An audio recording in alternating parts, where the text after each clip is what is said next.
kubur arwah. Ni kubur arwah Mak Sulah. Hari tu macam nak cam kubur arwah. Kira semak lah kat sini. Dia lebih kurang semak dia macam ni lah.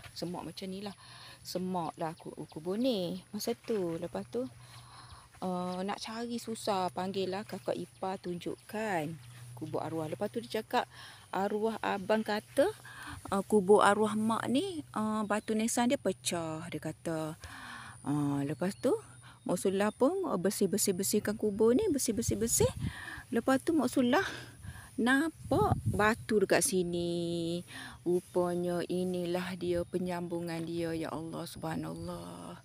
Begitu hebatnya perancangan Allah, ya. Perancangan Allah nak bagi Mak Sulah balik. Nak letak batu ni. Nak letak batu ni dekat pusara arwah mak. Ya Allah, ya Tuhanku, kenapa orang lain tak jumpa? Mak Sulah juga, anak bongsu juga yang jumpa ni. Allahu Akbar. Okey, itulah pengalaman sedih. Kira macam sedih lah. Macam apa tu? Allah nak tunjukkan dekat Sulah balik, ya. Jumpalah mak. Ziarahlah kubur arwah mak. Macam tu, ya. Kepada sesiapa yang ada arwah, ada ibu lagi, berbaktilah kepada ibu. Kalau siapa yang ada ibu yang telah meninggal dunia, pergilah bersihkan kubur, pergi ziarah setiap minggu. InsyaAllah dapat keberkatan Allah. Amin ya rabbal alamin.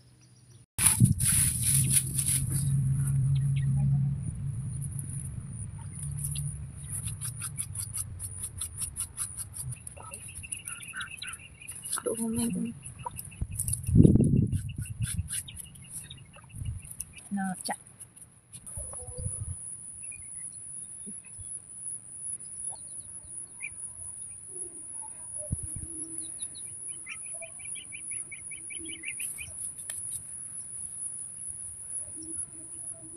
Tahu kopi mau pergi. Pergi ya tepung. Ni, dia lah. Tepung. Pergi.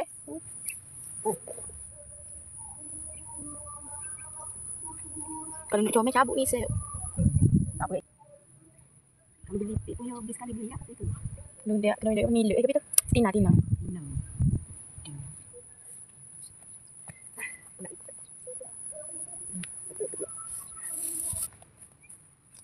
Apa?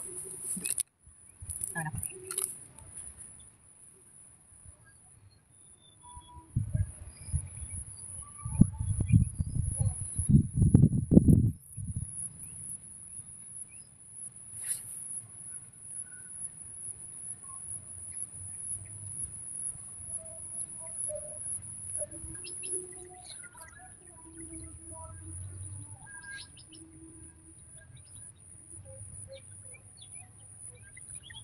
Okey, sekali lagi.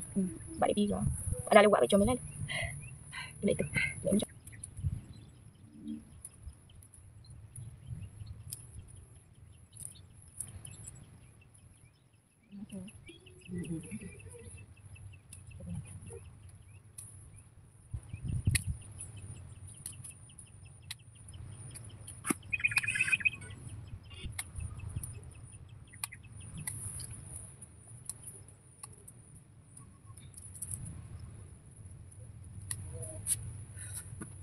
Madu ya sedap.